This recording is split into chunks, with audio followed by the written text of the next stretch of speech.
मेरे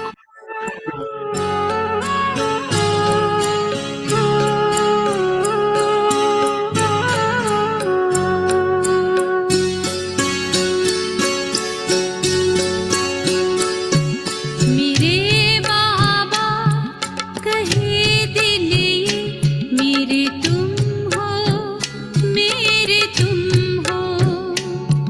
मेरे बाबा कहे दिल ये मेरे तुम हो, मेरे तुम हो।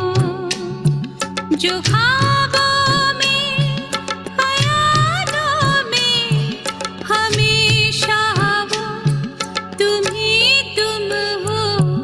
मेरे बाबा कहे दिल ये मेरे तुम हो, मेरे तुम हो। जो ख्वाबों में ख्यालों में हमेशा वो तुम ही तुम हो। मेरे बाबा कहे दिल ये मेरे तुम हो, मेरे तुम हो।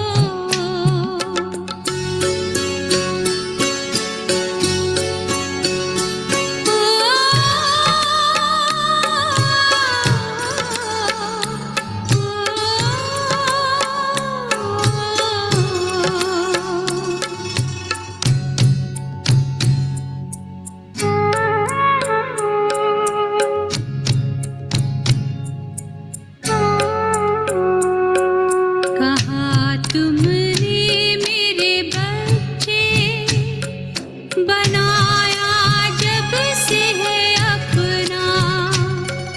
कहा तुमने मेरे बच्चे बनाया जब से है अपना। मेरी किस्मत लगी है हंसने, हुआ पूरा है मेरा सपना। तुम ही मन में हो, चिंतन में, लगन में भी तुम ही तुम हो। मेरे बाबा कहे दिल ये मेरे तुम हो, मेरे तुम हो।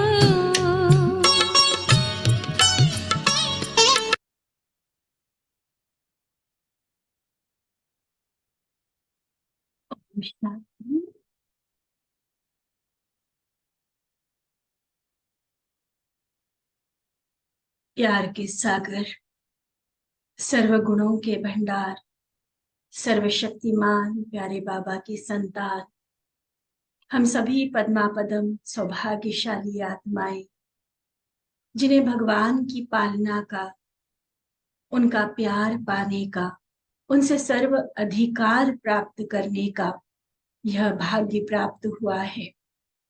प्रतिदिन की मुरली में बाबा जो हमें पुरुषार्थ की युक्तियां बताते, अपने प्यार का एहसास कराते, कभी कोई गुण तो कभी किसी शक्ति का वरदान हम सबको देते हैं। इन सब से मालामाल होते हुए हम अपने आप को उड़ती कला में, चढ़ती कला में नंबरवार पुरुषार्थ अनुसार अनुभव करते हैं। बाबा की जो अति मधुर मुरली हम सुन रहे हैं, जो कि 24 अक्टूबर 1981 की चली हुई, जिसमें हमने मुख्य मुरली में सुना किस तरह से बाबा ने कहा कि आशिक तो मेरे सभी बच्चे हैं, लेकिन आशिक में भी नंबरवार हो जाते हैं। जैसे 16,000 रानियों की अगर बात करें तो फर्स्ट, सेकंड, थर्ड नंबर तो होंगे ना। बाबा ने नहीं नंबर बनाए, लेकिन हम अपने पुरुषार्थ, अपने प्यार की लगन में नंबरवार बन जाते हैं।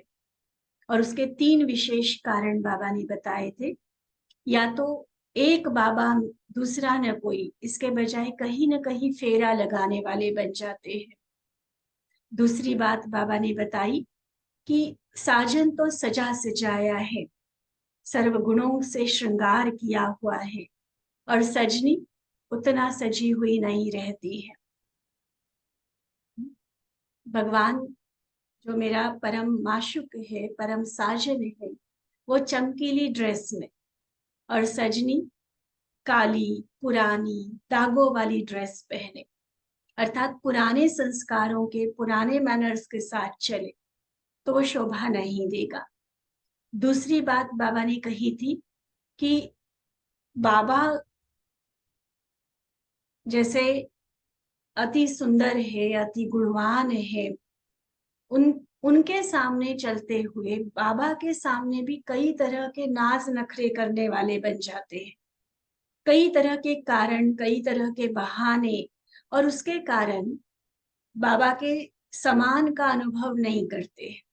बाबा हल्का फुल्का, और सजनी बन जाती है कई तरह के वेस्ट के वेट वाली, भारी। तो ऐसी जोड़ी भी शोभा नहीं देगी। तो एक तो फेरा लगाना छोड़ो, दूसरा बाबा की तरह सजे सजाए रहो, और तीसरा व्यर्थ के वेट को खत्म करो। उसके लिए साकारी सो आकारी सो निराकारी की एक्सरसाइज, और जो भी तरह का बोझ अपने ऊपर रखा हुआ है, समय का, संकल्प का, शक्तियों का, संबंध संपर्क में जो भी कुछ व्यर्थ जा रहा है, उसे खत्म करना होगा। तो सच्चे आशिक की निशानी ही बाबा ने बताई, जो माशूक के समान है। तो ऐसे समान बनने का लक्ष्य लेते हुए बाबा ने आगे फिर पार्टियों से बात की है। बाबा कहते हैं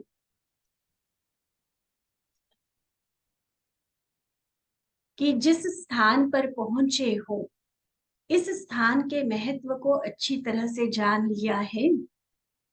मधुबन वरदान भूमि, भगवान की अवतरण भूमि। तो क्या उस स्थान के महत्व को जानते हैं?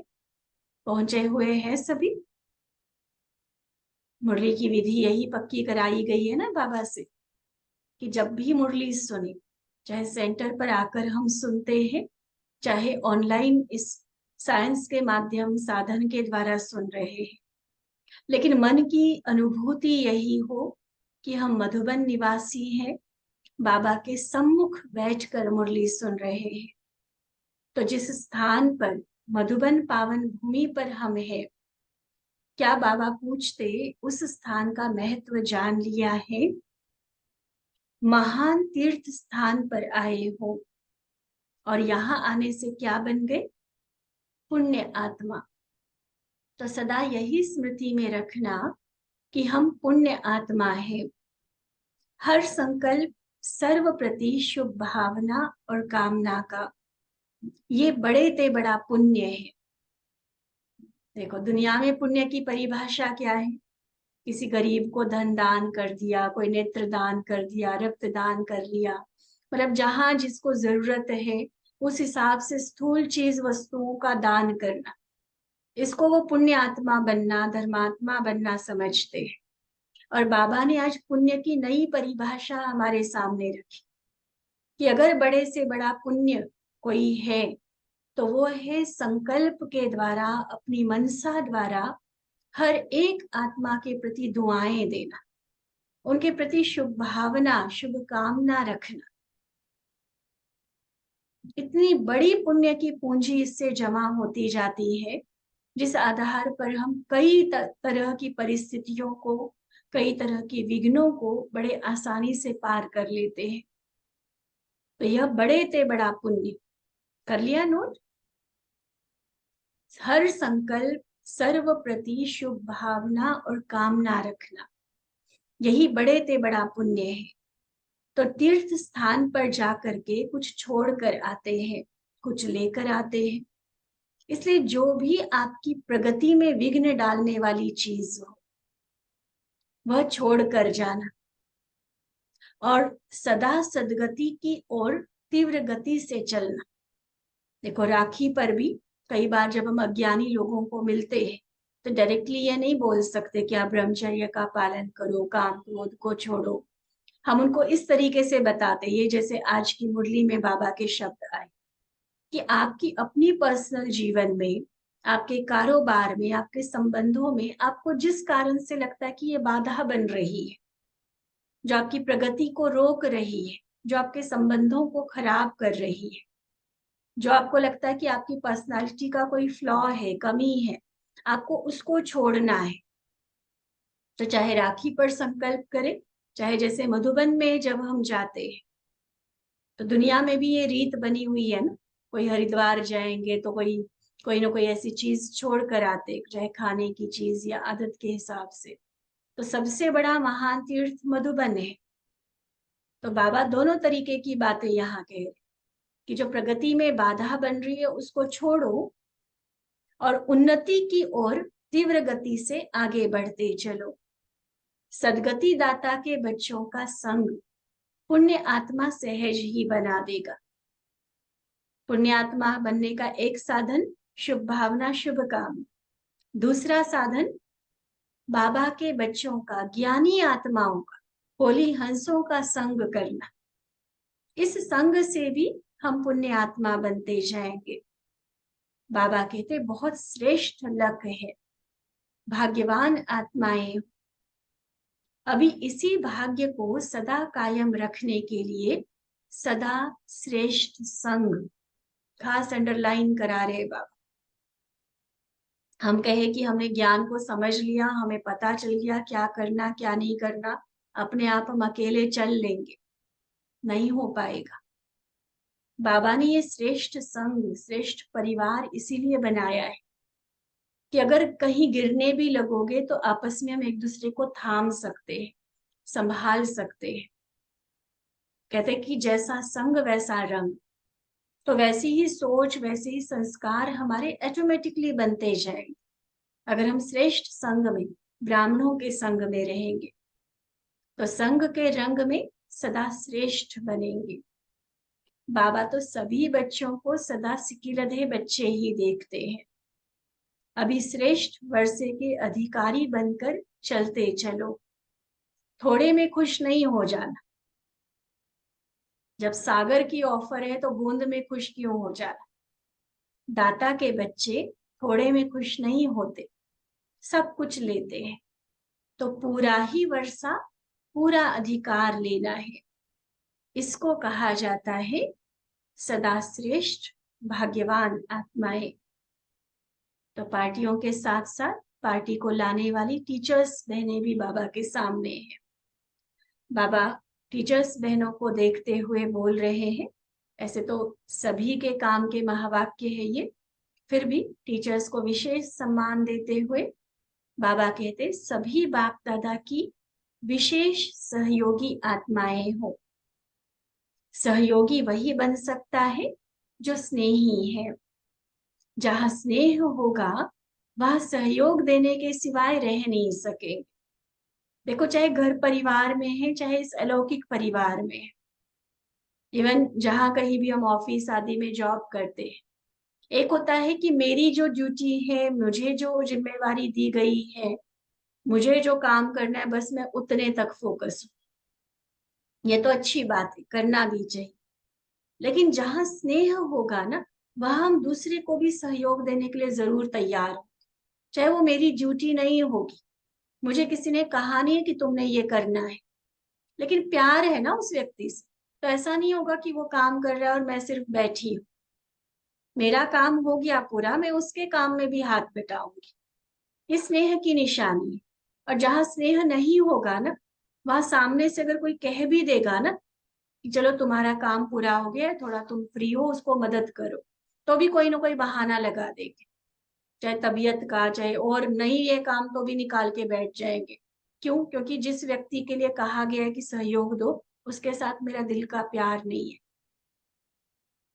तो ये सीधी सीधी निशानी होती है। जहां प्यार है, जहां स्नेह है, वहां एक दूसरे की हेल्प करने के लिए, सहयोग देने के लिए हम ऑटोमेटिकली रेडी हो जाते हैं।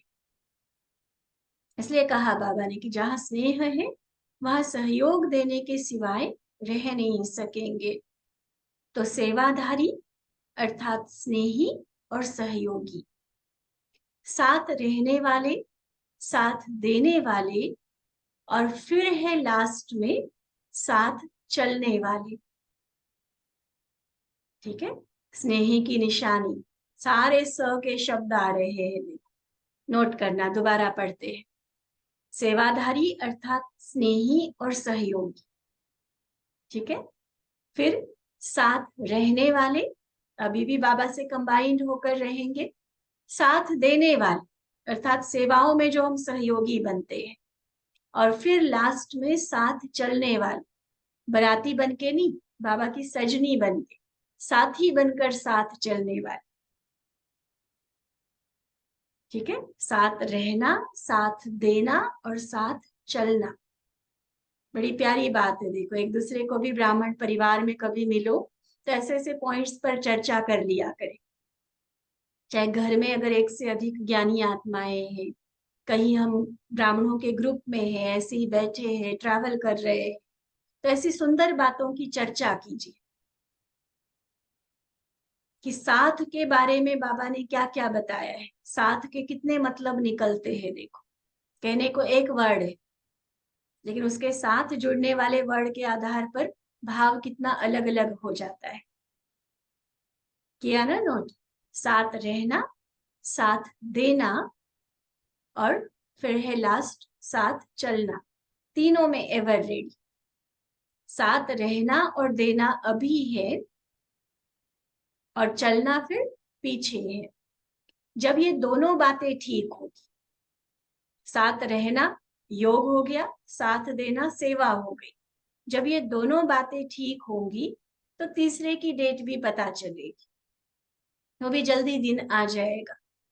आप सभी निमित्त आत्माएं हो ना, जितना आप लोग साथ देंगे और साथ रहेंगे, उतना आपको देखकर औरों का भी उमंग उत्साह स्वतः बढ़ेगा। एक आप अनेकों के निमित्त हो, मैं नहीं, लेकिन बाबा ने निमित्त बनाया है, ठीक है। मैंपन तो खत्म। अभी मैं जस्ट मुरली से पहले एक मैसेज सुन रही थी, मेरे पास आया था मैसेज, बहुत सुंदर बात उसमें कही गई थी। एक और एक दो, ये तो गणित है। एक और एक 11, ये संगठन है। एक और एक एक बनना, और एक और एक 0 बनना, उसको भी उन्होंने अध्यात्म और स्पिरिचुअलिटी इनके साथ जोड़ा। और फिर आगे कुछ और भी था कि एक और एक मिलकर और कम हो जाता है या वो हो जाता है, वो तो राजनीति कूटनीति की, खैर वो बात हम यहाँ नहीं करेंगे।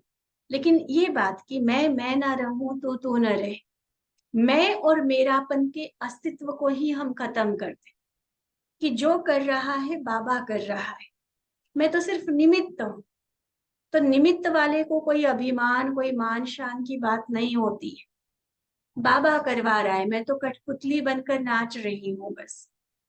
जितनी भी वंडरफुल सेवाएं हो रही है, इतनी सारी देश विदेश में सेवाओं की धूम मची हुई है, हम क्या समझते हैं कि किसी व्यक्ति के बस की बात है ये? मतलब ही नहीं, बाबा करा रहा है।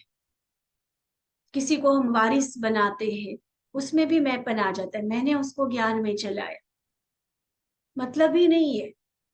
अगर मैंने चलाना होता तो मैं तो हजारों को ज्ञान दे चुकी, वो क्यों नहीं चले सारे? हर एक आत्मा का पार्ट भी है। और फिर बाबा किसको पसंद कर रहा है? आज देखो, कई बार कितनी कन्याएं होती है ज्ञान में चलने वाली, दुनिया की बात छोड़ो, ज्ञान में चलने वाली कितनी कुमारियां होती है। भाव तो रहता है, शुभ इच्छा रहती है हर एक के लिए कि इनकी लाइफ सेटल हो जाए, बाबा की बन जाए, सेवाओं में आगे बढ़े। लेकिन हर कोई नहीं बढ़ सकती आगे।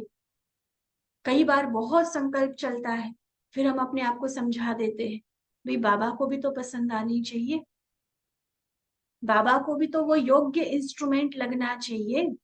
चाहे कोई भाई है, कुमार है, माता है, कुमारी है, कोई भी। हमारी मेहनत से क्या होता है? वो तो हमारी एनर्जी बस बाबा सफल कर रहा है। एक्चुअली कोई अगर सेवा में आगे बढ़ रहा है, बाबा का वारिस बन रहा है, कोई समर्पित हो रहा है, कोई वीआईपीज की सेवा के निमित्त बन रहा है, कोई अन्य आश्रम की स्थूल सेवाओं की जिम्मेवारी लेने योग्य बन रहा है, तो वो बाबा की कमाल है। उसमें मैंपन वाली बात नहीं आती है। हाँ, प्रेरणा देना, एक दूसरे को सहयोग देकर आगे बढ़ाना, अपने अनुभवों से किसी को मोटिवेट करना, ये तो हमें करते रहना है। लेकिन उसमें मैंपन वाली बात जहां आ गई, वहां हम खुद ही अपनी मेहनत पे पानी फेर देते हैं। इसलिए हर सेवाधारी को बाबा ये बात जरूर पक्की कराते हैं कि मैं नहीं, लेकिन बाबा ने निमित्त बनाया है। मैंपन तो समाप्त ना, मैं के बजाय मेरा बाबा। पक्का? मैं के बजाय मेरा बाबा। मैंने किया, मैंने कहा, ये नहीं। बाबा ने कराया, बाबा ने किया, फिर देखो सफलता कितनी सहज हो जाएगी। आपके मुख से बाबा बाबा जितना निकलेगा, उतना अनेकों को बाबा का बना सकेंगे। बहुत इंपॉर्टेंट पॉइंट है बाबा का आज का। ज्ञान देते, सेवाएं करते, संबंध संपर्क में आते, मेरे मुख से बाबा बाबा बाबा जितना निकलेगा, बाबा ने कहा, बाबा ये कहते, बाबा का ये डायरेक्शन है, बाबा ने हमें ये समझाया है, तो बाबा बाबा बाबा जितना मन से और मुख से निकलेगा, उतना औरों को भी बाबा का बना सकेंगे। कई बार हम बाहर के दिखावे वाली सेवाएं बहुत कर लेते, लेकिन उसमें ना कोई बाबा का स्नेही बनता, ना सहयोगी बनता, ना उनके अंदर कोई परिवर्तन आता, तो वो सेवा कितनी सफल मानी जाएगी, हम खुद सोच सकते हैं।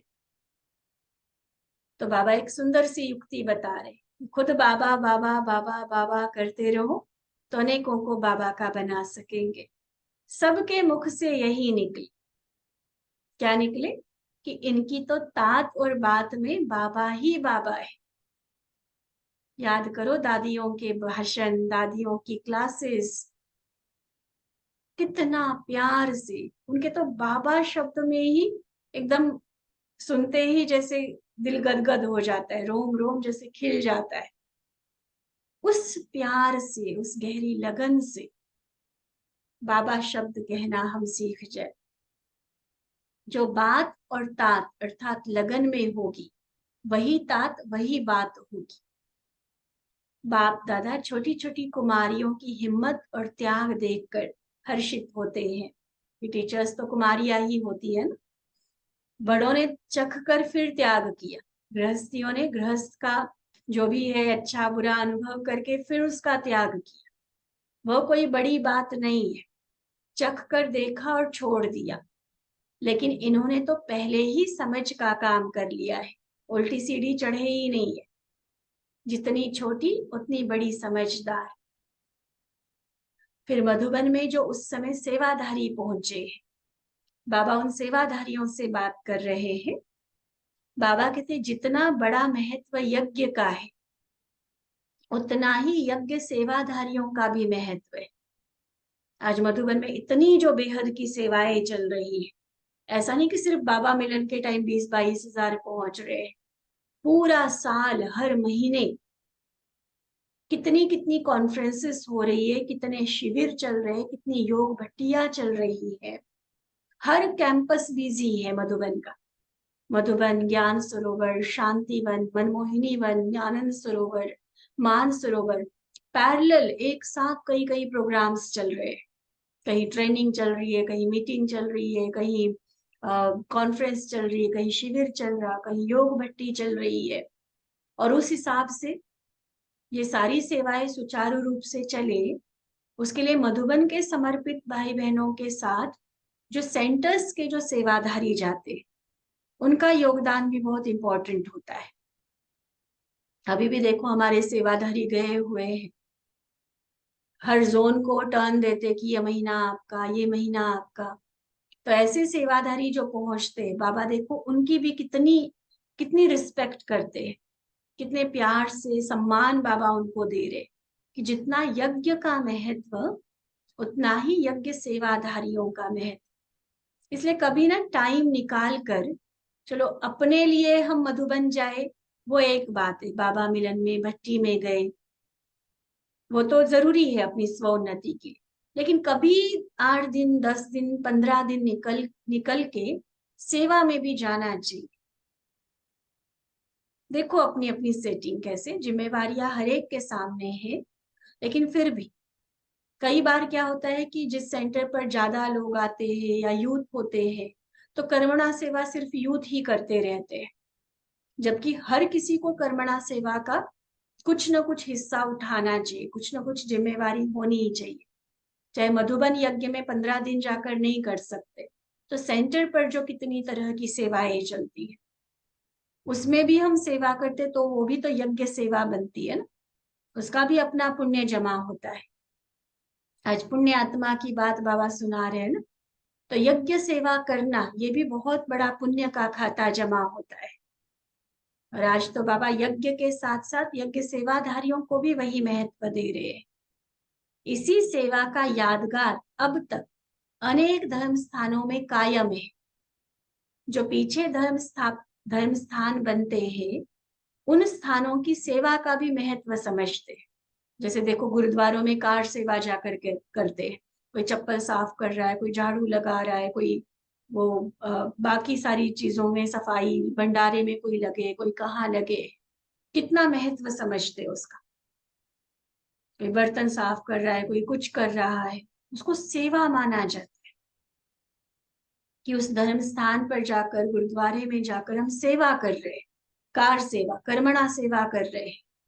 बड़े बड़े अरबपति करोड़पति लोग होते हैं, बड़ी बड़ी अच्छी हाईली क्वालिफाइड और पढ़े लिखे लोग होते हैं, लेकिन गुरुद्वारे में जाकर उनको वो भान नहीं रहता कि मैं इतना पढ़ा लिखा, मैं इतना बड़ा बिजनेसमैन, मैं इतना बड़ा डॉक्टर। ये चीजें नहीं रहती उनको, उन्हें यही रहता है कि हम सेवा करके पुण्य कमाए। अब देखो यादगार ये हमारा है संगम युग का, वो आज तक उस पीछे आने वाले धर्मों में भी चल रहा है। और यहाँ कई बार, सबकी बात हम नहीं कर रहे हैं, सब नंबरवार होते, कई बार ऐसा होता है कि हम एक दूसरे में वो बांट लेते हैं कि ये काम तो मेरा नहीं है, क्योंकि मैं भाषण करती हूँ, मैं वीआईपी की सेवा करता हूँ, मैं ये करता हूँ, तो ये काम मेरा नहीं। ऐसे ठीक है, समय, एनर्जी और संगठन को देखते हुए किसी की कोई ड्यूटी, किसी की कोई ड्यूटी भले दी जाती, लेकिन काम कोई भी छोटा बड़ा नहीं, सेवा है। और हर सेवा हमारे पुण्य का खाता ही बढ़ाएगी। और ही अनुभव से एक बात हम आपके साथ शेयर कर रहे हैं, और ही क्या होता है, कुछ जो ऐसी वाली सेवाएं ना, भाषण, वीआईपी और बाहर बाहर की जैसे जो सेवाएं होती, वो कई बार अभिमान को बढ़ाने के निमित्त बनती है, जो कि ज्ञानियों का बहुत बड़ा शत्रु है। अभिमान से और ही पतन होता है, सुने हैं ना स्लोगन्स। और जब हम स्थूल सेवाएं भी साथ साथ करते हैं, मान लो भंडारे का काम कर रहे हैं, हम बर्तन कर रहे हैं, सफाई कर रहे हैं, और कई तरह के स्थूल कार्य होते हैं, अगर हम उसमें भी लगे रहे, तो वो हमारे अभिमान को खत्म करने का काम करती है, हमें निरहंकारी बनाती है ये सेवाएं। अब देखो अहंकार में चलने और चलना है, ऐसा नहीं कि कोई सेवा को बाबा मना कर रहे हैं, मेन तो अपने मन की स्थिति और एटीट्यूड की, सोच की बात होती है। लेकिन प्रैक्टिकल अनुभव ये कहता है कि अगर हम स्थूल सेवा ना करके सिर्फ ऊपर ऊपर की सेवाओं में रहेंगे, तो कब वो अभिमान हमारे मन में बैठ जाता है हमें खुद से पता नहीं चलता है। और अगर किसी दिन ऐसी सेवा करने वाले को स्थूल सेवा दी जाए, तो उसको वो अपमान लगेगा अपना, कि मैं थोड़ी ये काम करने वाला रह गया हूं, ये मेरा काम थोड़ी ही है। देखना अपने आप को हम देखें, कहाँ कितना टाइम एनर्जी हम लगा सकते हैं, लेकिन ये सेवा का महत्व है जरूर। अज्ञानी लोग भी इतना निरहंकारी होकर ऐसी सेवाएं कर सकते हैं, और हम कहलाते अपने आप को ज्ञानी, और कई तरह के ये सूक्ष्म रूप के अभिमान, अहंकार के अंश वंश बैठे हुए हैं अभी, और ऐसी आत्माएं फिर सेवा नहीं कर सकती। चाहे कई कई सालों से मधुबन जा रहे हैं, लेकिन हमेशा मेहमान बनकर जाएंगे, कभी उस तरह से नहीं जाएंगे कि हाँ बहन जी इस बार हमारी सेवा की ड्यूटी लगा देना। वैसे जाकर क्लासेस करके तो हम बहुत बार आ गए, लेकिन इस बार ना हमारी सेवा की ड्यूटी लगा देना। ऐसे सेवा के लिए कभी जाके नहीं, देखो मधुबन ज्यादा अपना लगने लगेगा। अभी भले कहने से, बुद्धि से हम कहते हैं कि मधुबन हमारा है, हमारा घर है, लेकिन एक्चुअली वो घर वाली फीलिंग जो है वो भी तब आती है, चाहे मधुबन में चाहे सेंटर पर, जब हम यज्ञ सेवा स्थूल रूप वाली सेवाएं करते हैं। नहीं तो बाहर बाहर के जिज्ञासु रह जाते हैं बस। ठीक है। तो बाबा कहते हैं कि जब धर्म स्थानों में जो पीछे धर्म आए, यादगार रूप में भी उनके पास सेवा का अभी तक इतना महत्व है, तो चैतन्य महायज्ञ के सेवाधारियों का कितना महत्व है। ये सेवा नहीं कर रहे हो, लेकिन पदम गुना मेवा खा रहे हो। संपत्तिवान जो होते हैं ना, उनके लिए कहते हैं कि ये सदा ही मेवा खाते रहते हैं। गरीब के लिए कहते हैं ये दाल रोटी खाते, और साहूकार के लिए कहते कि ये मेवा खाते। तो सेवाधारी अर्थात मेवा खाने वाले तो कितने श्रेष्ठ हो गए। हर कदम में डबल कमाई, मनसा भी और कर्मणा भी। चलो बिल्कुल ही शरीर ऐसा है जो हम नहीं ही कर पाते हैं कुछ, वो एक अलग बात होती है।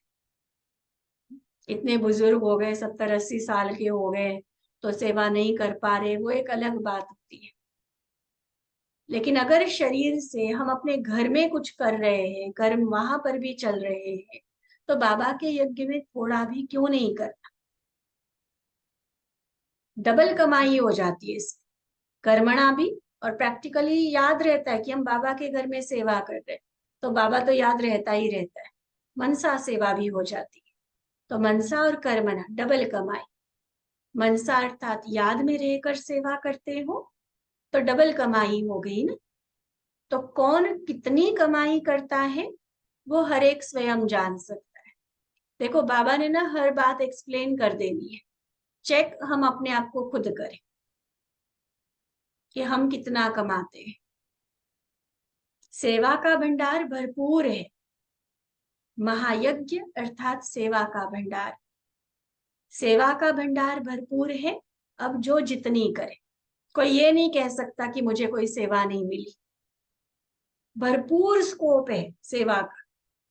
करते कितना है हम, ये हमारे ऊपर है। हद भी नहीं है सेवा की, और खुटने वाली भी नहीं है। बेहद अखूट सेवा है। ये भी हद नहीं है कि ये काम पूरा हो गया अब क्या करूं। भंडारा भरपूर है, बेहद का भंडार है। इसलिए जितनी सेवा करो उतनी कर सकते हो। मालामाल बनने की लॉटरी है। लॉटरी तो मिली है, लेकिन अब लॉटरी में कौन सी लॉटरी ली है। पद्मों वाली, लाखों वाली, 1000 वाली, 100 वाली, वो आपके ऊपर है। देखो बाबा ने हर बात बता भी देते हैं, फिर हमारे ऊपर छोड़ भी देते हैं। क्योंकि कर्म सिद्धांत तो यही कहता है ना, जो करेगा जितना करेगा वो उतना पाएगा। कर्म गति क्लियर बाबा जरूर करते हैं। इसलिए देखो शास्त्रों में भी दृष्टांत क्या दिखा है। श्री कृष्ण सारथी बना, लेकिन धनुष तो अर्जुन को ही उठाना था। तो गाइड बाबा सब कुछ करेगा, लेकिन करना हमें है। अब ये देखे कि हम कौन सी लॉटरी लेने वाले हैं, आपके ऊपर है। लॉटरी महान है, पद्मों की भी ले सकते हो। देखो बाप दादा भी तो सेवाधारी बनकर आते हैं ना। है सर्वोच्च हस्ती, त्रिलोकी नाथ, और हमारा ओबीडियंट सर्वेंट सेवाधारी बनकर आते हैं। वर्ल्ड ऑलमाइटी अथॉरिटी का पहला स्वरूप तो वर्ल्ड सर्वेंट है ना। तो जैसे बाप वैसे बच्चों का गायन है। निर्विघ्न सेवाधारी हो ना। सेवा के बीच में कोई विघ्न तो नहीं आता। वायुमंडल का, संग का, आलस्य का भिन्न भिन्न विघ्न है।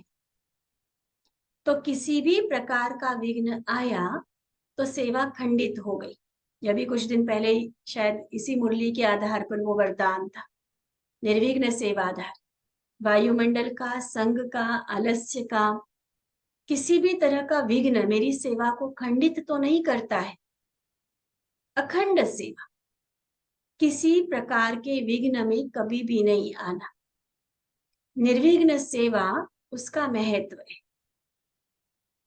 जरा भी संकल्प मात्र भी विघ्न न हो, ऐसे अखंड सेवाधारी कभी किसी चक्कर में नहीं आते, उलझनों में नहीं उलझ सकते हो, कभी कोई व्यर्थ चक्र में नहीं आना, तब सेवा सफल हो जाएगी। व्यर्थ चक्र जो बाबा ने बताया, संग का, वातावरण का, गए सेवा करने और कुछ और बातों में परचिंतन प्रदर्शन में लग गए। जैसे वो कहावत है ना दुनिया की, गए थे हरि भजन को और तन लगे कपास। इस सेवा करने गए हो सेंटर पर भी कई बार ऐसा होता है, बहनें सुनाती है, मान लो जहाँ एक दो बहनें रहती है, बहुत बार माताओं का सहयोग लेना पड़ता है। कई बार घर का अंदर का भी काफी सारा काम माताओं के साथ मिलकर ही करना होता है। अब उसमें क्या होता है, बहन तो लगी है कोर्स कराने में, कहीं मिलने जुलने में, मुरली क्लास सुनाने में, अंदर का काम दो माताओं को सौंपा हुआ है। वो माताएं लगी पर चिंतन करने। आश्रम में स्टॉक है अपने अपने हिसाब से, उनको लगेगा देखो ये इतनी चीजें, ये इतनी चीजें हैं। इन सेवाओं की जरूरत के हिसाब से वो सब कुछ रखा गया है। और मिली है सेवा, कितना प्यार से बाबा की याद में करनी चाहिए, उसके बदले कुछ और बातें शुरू हो जाती। एक कर रही थी अच्छी सेवा, दूसरी उसके कान कुछ अलग तरीके से भरना शुरू कर देती है। कई बार भाइयों में ऐसी बातें होती हैं। सेवा करनी है, सेवाओं के और नए नए तरीके सीखने, समझने, प्लानिंग करना, उसके बदले कुछ और ही तरह का चिंतन, डिस्कशन आपस में शुरू हो जाता है। तो वो एक दूसरे का संग, एक दूसरे के वातावरण में, वायुमंडल के प्रभाव में आकर, कभी अपने आलस, कभी अपने कोई और अन्य संस्कार के कारण, ये देखें, हम चेक करें कि क्या सेवा माना प्योर सेवा ही हम कर रहे हैं, विधि पूर्वक कर रहे हैं, या उसमें भी सेवा कम और विघ्न रूप हम ज्यादा बन रहे हैं। एक बहन सुना रही थी, कहीं दूसरे सेंटर की बहन, कई बार होता है ना, और कहीं तो दिल खोल नहीं सकते तो आपस में सॉल्यूशन के रूप में डिस्कस कर लेते हैं।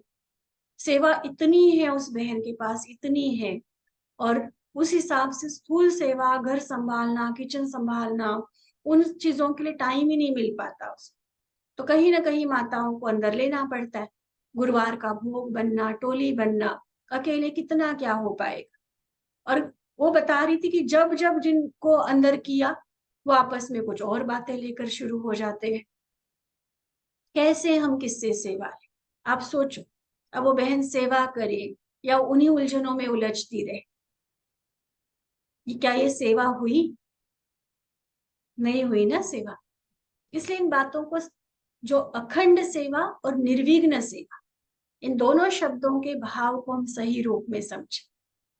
बाबा के घर में हम सेवा कर रहे हैं, किसी को करेक्शन करने की ड्यूटी बाबा ने हमें नहीं दी है। सुधारना है तो हमें खुद सुधारना है। चलो कहीं मर्यादा के विरुद्ध चलन किसी की दिखती भी है, तो बड़े प्यार से पहले कोशिश करके, शुभ भावना, शुभ कामना रखते हुए उस आत्मा को खुद ही बताकर उसको सुधारने की कोशिश करो, बजाय इसके कि थर्ड पर्सन को हम बताएं कि बहन जी ये बात ना थोड़ा सा आप इस तरीके से नहीं, इस तरीके से करो तो और अच्छा हो जाएगा, प्यार बढ़ेगा आपका। और फिर भी आपको अगर लगता है कि नहीं, वो नहीं मान रही है, या कुछ ज्यादा ही सिर पर से पानी जा रहा है, ज्यादा ही कुछ कड़ी मर्यादा का कोई उल्लंघन हो रहा है, तो जो निमित्त बड़े हैं उनके ध्यान पे दिला, जगह जगह नहीं। आपस में एक दूसरे से बातें कर रहे हो, यहाँ ये वहां वो, ये बहन ऐसी, वो भाई ऐसा, कोई जरूरत नहीं है। ये हमारी अपनी स्थिति को खराब करती है चीज। सेवा का पुण्य तो जो मिलना था वो तो पक्का नहीं मिलेगा, और ये हो सकता है कि उस परचिंतन प्रदर्शन की बातों के कारण बाबा के घर का वातावरण खराब किया, वो विकर्म का बोझ हमारे ऊपर जरूर चढ़ेगा। वो हमारा संस्कार कहीं ना कहीं सेवाओं में विघ्न रूप बनेगा। हमें बनना है बाबा का, यज्ञ का और निमित्त बहनों का सहयोगी। इसको कहा जाता है सेवा। और सहयोगी बनने के बदले अगर हम व्यर्थ के चक्कर में फंस गए, तेरी मेरी बातों में आज आ गए, निंदा चुगली में आ गए, परचिंतन में आ गए, तो वो विघ्न बना देते हैं, सॉल्यूशन के बदले और ही प्रॉब्लम क्रिएट कर देते हैं। इसलिए बाबा क्लियर डायरेक्शन दे रहा है कि व्यर्थ के चक्र में नहीं आना, तब सेवा सफल होगी, नहीं तो सेवा की सफलता नहीं हो सकती। ठीक है, फिर पक्का करा रहे हैं कि कभी कोई व्यर्थ चक्कर में नहीं आना। ठीक है, पक्का करेंगे बाबा से वायदा। अकेले में कई बार इतने व्यर्थ संकल्प नहीं चलते, संगठन में होते हैं ना, तो हम कौन सी बातों की चर्चा करते हैं ये देखना। पहले भी हमने कई बार अपनी मुरली क्लास में या इस ऑनलाइन क्लास में इन बातों पर ध्यान दिलाया है। कहीं भी हम ब्राह्मण आपस में बैठे हैं, जा रहे हैं, ट्रैवल कर रहे हैं, आसपास यही कहीं पाठशालाओं सेंटर पर जाते हैं, मधुबन जाते हैं, आपस में मिलकर स्थूल सूक्ष्म सेवाएं करते हैं, तब जब हमारी बातें होती है वो कौन से सब्जेक्ट को लेकर होती है बातें। देखो, व्यक्तियों की बातें हम करते, घटनाओं की बातें करते हैं, या सेवाओं के प्लान्स, बाबा की याद के अनुभव, ज्ञान के किसी न किसी पॉइंट को लेकर हम डिस्कशन करते हैं। वैसा संग, वैसा वातावरण, वैसी स्थिति हमारी बनती जाएगी। बहुत बहुत इंपॉर्टेंट है। कोई ये नहीं कह रहा कि कंप्लीट मौन में रहो, हंसते खेलते सेवा करो। कई बार होते हैं हमारे 4-5 भाई इकट्ठे लगे होते हैं सेवाओं में, तो एक दूसरे का मजाक भी उड़ा रहे होते, तो फिर हम बीच में फिर अटेंशन दिलाते, कोई ना कोई स्वमान उनको याद कराते, मुरली का पॉइंट याद कराते। तो उस आधार पर देखो बहुत अच्छे से संगठन और प्यार वाला और मजबूत होता है हमारा, और वो सेवाओं में और अधिक सफलता दिलाता है। ठीक है, तो ये वायदा एक तरह से बाबा हमसे करा रहे हैं कि सेवाएं करते कभी भी संघ के, वातावरण के, किसी संस्कार के प्रभाव में आकर किसी व्यर्थ चक्कर में मुझे नहीं फंसना है। निर्विघ्न सेवाधारी, अखंड सेवाधारी बनना है। ठीक है, मंजूर है ना। फिर बाबा ने बात की है विशेष मधुबन निवासियों से। मधुबन जो हम सबका प्यारा घर है, और मधुबन में रहने वाले, कहते हैं ना, जो चुल पर सो दिल पर, तो जो खास बाबा के महायज्ञ को समर्पित रूप से संभाल रहे हैं, उनकी भी बाबा बड़ी महिमा करते हैं। और उनके लिए जो डायरेक्शंस बाबा ने आज दिए हैं वो हमारे भी काम के हैं। हम सबके सामने भी जो लक्ष्य है उसको हासिल करने के लिए ये बाबा की आज की शिक्षाएं हमारे भी बहुत काम आएगी। तो बाबा आज विशेष टाइटल दे रहे हैं मधुबन निवासियों को। मधुबन निवासियों को विशेष कौन सा टाइटल देंगे? कोई नया टाइटल सुना?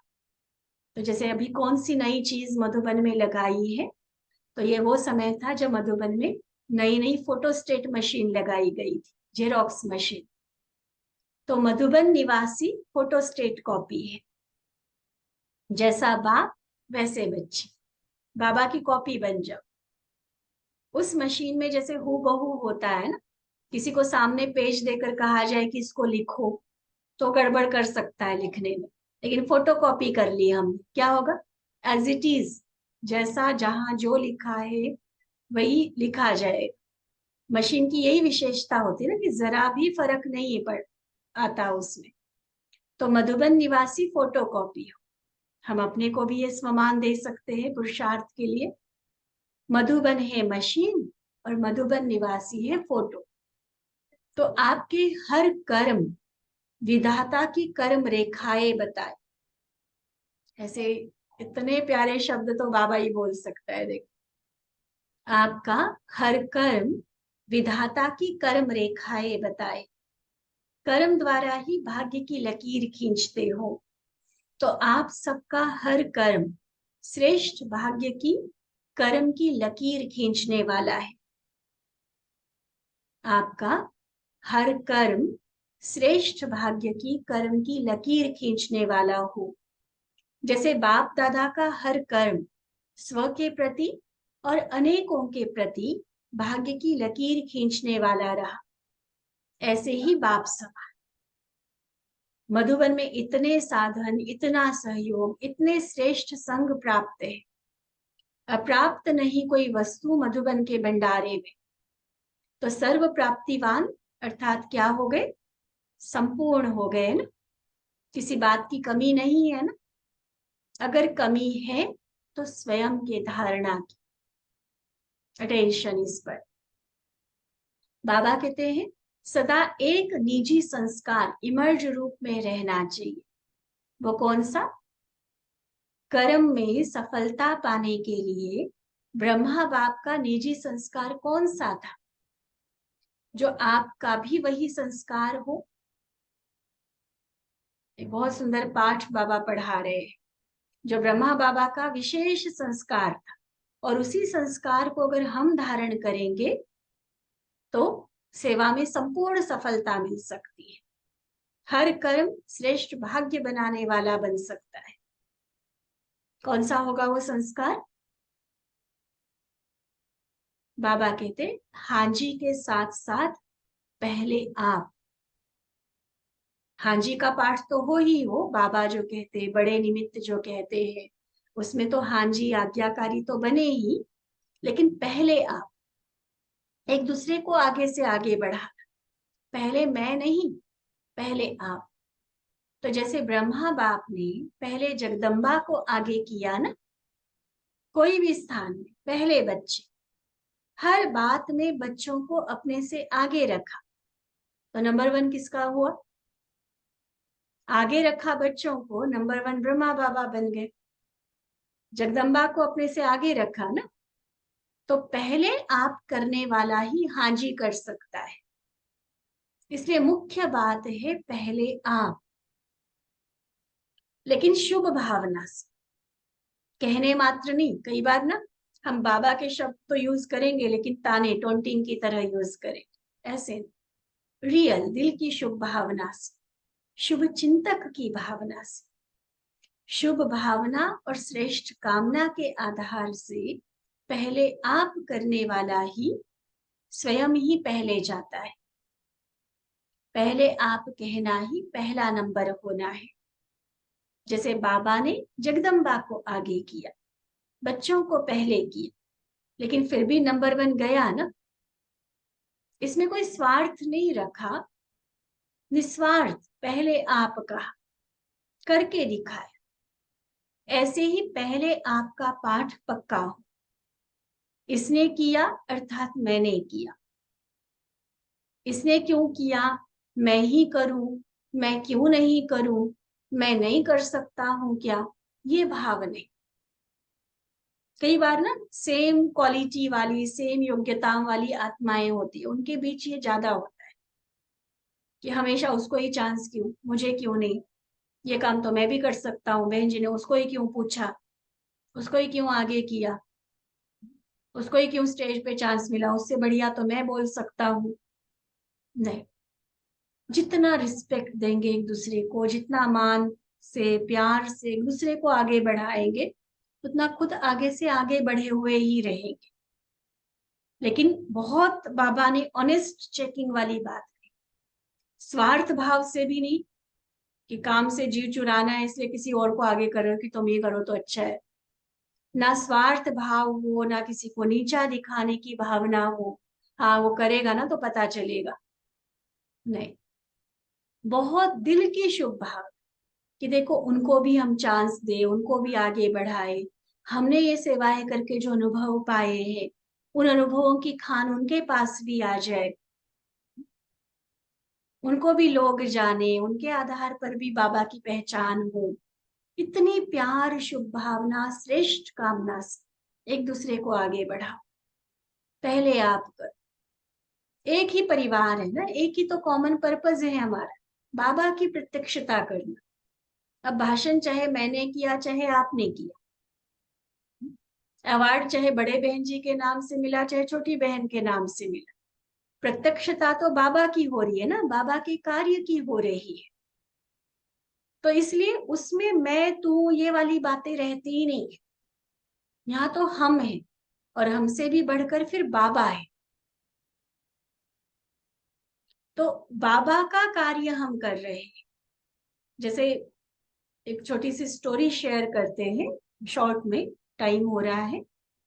एक गुरु के दो शिष्य, दोनों का ही बड़ा प्यार, बड़ा बड़ा रिस्पेक्ट गुरु जी के प्रति। एक बार गुरु जी लेटे हुए थे, एक शिष्य लेफ्ट पैर दबाने लग गया, दूसरा राइट पैर दबाने लग गया, जैसे एक तरह से बांट लिया कि लेफ्ट वाला मेरा, राइट वाला तेरा। अब क्या हुआ, लेटे लेटे गुरुजी ने अपनी राइट पैर को उठाकर लेफ्ट पे रख दिया। तो जो कह रहा था, जो लेफ्ट पैर को दबा रहा था या जो कह रहा था कि लेफ्ट वाला मेरा है, उसको गुस्सा आया, तेरा राइट वाला पैर मेरे लेफ्ट वाले पैर पर क्यों आया? है पैर दोनों गुरुजी के, लेकिन उन्होंने वैसे ही आपस में सेवा करते करते लेफ्ट राइट, लेफ्ट तेरा राइट मेरा कर लिया, और जोर से दे मारा उस पैर को कि मेरे वाले पर क्यों आया। अब तकलीफ किसको हुई? गुरु को हुई ना, जबकि वो गुरु की सेवा कर रहे थे, और इस सेवा के बदले क्या हुआ, कष्ट दे दिया गुरु जी को। तो यही बात हमें बहुत गहराई से समझने की जरूरत है। कोई किसी भी तरह की सेवा कर रहा है, या किसी को भी किसी सेवा अर्थ सम्मान मिल रहा है, किसी तरह का चांस या अवसर मिल रहा है, एक को मिला माना सबको मिलने जैसा है। आज दादी की टिकट निकली, हम सारे कितने खुश हो रहे हैं। राष्ट्रपति भवन में दिल्ली की बहनें मिलने गई, और हम सारों को ऐसे लग रहा है जैसे हम ही मिलने गए। कितना प्यार, कितना रिगार्ड। राखी उन्होंने बांधी ब्रिजमोहन भाई जी, और यहाँ हर बीके खुश हो रहा है। ये होता है प्यार, एक दूसरे को आगे बढ़ाना। उसने किया, मैंने किया, सेम बात है, लेकिन भावना बहुत श्रेष्ठ उसमें होनी चाहिए। इसमें ये बातें नहीं होनी चाहिए क्यों, क्या, मैं क्यों, वो क्यों। मैं और वो है ही नहीं है इस, सब बाबा के बच्चे। इसलिए वो पैर वाला एग्जाम्पल याद रखना। उसने किया तो भी बाबा की सेवा, मैंने किया तो भी बाबा की सेवा। या कोई का अपना अपना धंधा तो नहीं है ना, एक ही बाप का धंधा है, ईश्वरीय सेवा पर। लिखते हो ना, ऑन गॉडली सर्विस, मेरी सर्विस तो नहीं लिखते हो। तो जैसे बाप एक है, सेवा भी एक है, तो ऐसे ही इसने किया या मैंने किया, वो भी एक। रिजल्ट तो हमने सबने मिलकर लानी है ना, तो उसमें मेरे तेरे की बात नहीं आती। जो जितना करता उसे और आगे बढ़ाओ। सिर्फ मैं आगे बढ़ू नहीं, दूसरों को आगे बढ़ाकर आगे बढ़ो। सबको साथ लेकर जाना है ना, बाबा के साथ सब जाएंगे, अर्थात आपस में भी तो साथ साथ होंगे ना। जब यही भावना हरेक में आ जाए, तो ब्रह्मा बाबा की, क्या बताया था ऊपर, टाइटल क्या दिया था, जब ये संस्कार सब में आ जाएगा, पहले आप करने का, ये भावना आ जाए कि हमारी सेवा एक है, बाबा एक है, हम सब एक परिवार है, सबका लक्ष्य एक है, साथ रहना, साथ सेवा करनी है। तो इस भावना के आधार पर बनेंगे ब्रह्मा बाबा की फोटो स्टेट कॉपी। डिट्टो जैसा बाबा है वैसे हम बन जाएंगे। यही लक्ष्य है ना हम सबका, ब्रह्मा बाप समान बनना। सिर्फ 18 जनवरी पे कहने वाली बात नहीं होती है ये पूरे ब्राह्मण जीवन का लक्ष्य है कि जैसा बाबा वैसा मैं बनूं। ठीक है, फिर तो ऐसा कोई नहीं कहेगा कि हमने ब्रह्मा बाबा को नहीं देखा। आपके कर्म, आपकी स्थिति ब्रह्मा बाबा को स्पष्ट दिखाए, आपको सब फॉलो करेंगे। जब हम ब्रह्मा बाप समान हो जाएंगे तो बहुत प्यार से फॉलो करेंगे। तो एक एक मास्टर ब्रह्मा हो। अभी देखो, ब्रह्मा बाबा का फोटो किसी को भी दे दो तो कितना प्यार से संभाल लेते हैं, सबसे बढ़िया सौगात इसी को मानते हैं। तो आप सब भी ब्रह्मा बाबा के चैतन्य फोटो हो जाओ, ब्रह्मा बाप समान हो जाओ, तो आप भी अमूल्य सौगात बन जाएंगे। बाबा पूछते, ब्रह्मा बाप की विशेषता सूरत में क्या देखी? एक तो संस्कार बताया पहले आपका, अब प्रैक्टिकल चेहरे के द्वारा जो विशेषता दिखाई देती थी वो थी गंभीरता के चिन्ह भी और मुस्कुराहट भी। गंभीरता, और गंभीरता माना अंतर्मुखता, और साथ साथ रमणीकता। अंतर्मुखी की निशानी सदा सागर के तले में खोए हुए गंभीर मूरत, मनन चिंतन करने वाला चेहरा, और फिर रमणीक अर्थात मुस्कुराता हुआ चेहरा। कई बार हम चिंतन में चले जाते तो ऐसा सीरियस फेस बना देंगे कि पता नहीं कितनी बड़ी प्रॉब्लम फेस कर रहे हैं। ये नहीं, चेहरा हर्षित मुख भी रहे और फिर अंदर ही अंदर अंतर्मुखता की गहराई में भी हम रहे। दोनों लक्षण तुरंत सूरत में देखे ना, तो ऐसे आपकी सूरत भी ब्रह्मा बाप के कॉपी स्वरूप हो। संस्कार में भी बताया पहले आप, और सूरत में बताया गंभीरता प्लस रमणीकता, दोनों का बैलेंस। तो सूरत और सीरत दोनों से ब्रह्मा बाप दिखाई दे, क्योंकि ब्रह्मा बाप का सेवा स्थान कर्म भूमि तो मधुबन है ना, तो आप सबके द्वारा वही कर्म और सेवा प्रत्यक्ष होनी चाहिए। इसी आशा के दीपक सदा जगाओ। ब्रह्मा बाप की आप बच्चों के प्रति यही शुभ आश है। जो बाबा की आश है, इस आशा के दीपक जगाओ। ठीक है। फिर बाबा एक और बात कह रहे हैं कि आप सब जस्टिस होने चाहिए, जज, सेल्फ जस्टिस, किसी और के लिए जजमेंट देने वाले नहीं, सेल्फ जस्टिस। कोई भी बात करने के पहले स्वयं जज करो, तो न स्वयं का समय जाएगा और ना दूसरों का जाएगा। ठीक है। कितनी इंपॉर्टेंट बाबा शिक्षाएं बाबा दे रहे। बाप दादा के पास मन के संकल्पों का कैमरा नहीं है, लेकिन ठीक से पढ़ते हैं बाबा के माँ बाप के, बाप दादा के पास सिर्फ मन के संकल्पों की ही कैमरा नहीं, लेकिन हर एक के मन में क्या चलता है वो भी बाप दादा स्पष्ट देख सकते हैं। साइंस वाले तो अभी तक कोशिश कर रहे हैं कि ऐसी कैमरा निकाले जो अंदर के संकल्प की रेखाएं मालूम हो। वे बेचारे मेहनत तो बहुत कर रहे हैं, वो सब इन्वेंशन करते करते रह जाएंगे और आप तैयार किए हुए साधन कार्य में लगाएंगे। ठीक है। अच्छा, मीठे मीठे सिकिलदे बच्चों प्रति माता पिता बाप दादा का याद प्यार और नमस्ते। हम रूहानी बच्चों की रूहानी बाप दादा को दिल व जान सिक व प्रेम से नमस्ते नमस्ते नमस्ते जी। अच्छा, ओम शांति।